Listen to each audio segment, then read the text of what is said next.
Tulip Siddiq.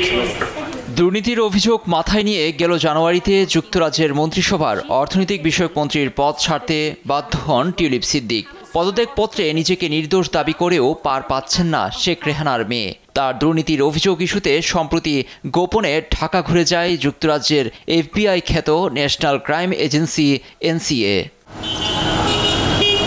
দুর্নীতি দমন commission দুদকের সঙ্গে ঢাকায় গোপন বৈঠকের পরই ব্রিটিশ কর্তৃপক্ষ তদন্তে নেমেছে। শনিবার চাঞ্চল্যকর প্রতিবেদন সামনে এনেছে ব্রিটিশ সংবাদ মাধ্যম দ্য ডেইলি মেইল।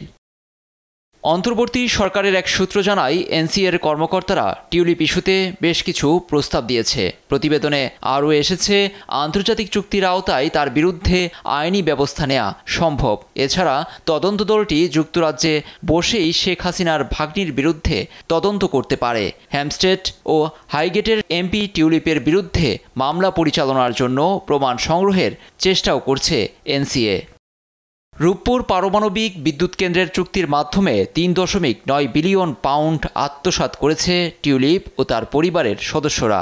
এ প্রকল্পের 90% ঋণ এসেছে রাশিয়া থেকে। এছাড়াও হাসিনা ঘনিষ্ঠদের কাছ থেকে বিনামূল্যে ফ্ল্যাট উপহার পাওয়া নিয়ে টিউলিপের বিরুদ্ধে দুর্নীতির তদন্ত করছে দুদক। এবার NCA তার বিরুদ্ধে তদন্তে নামায় আরও চাপে ক্ষমতাসীন দল লেবার পার্টির MP টিউলিপ।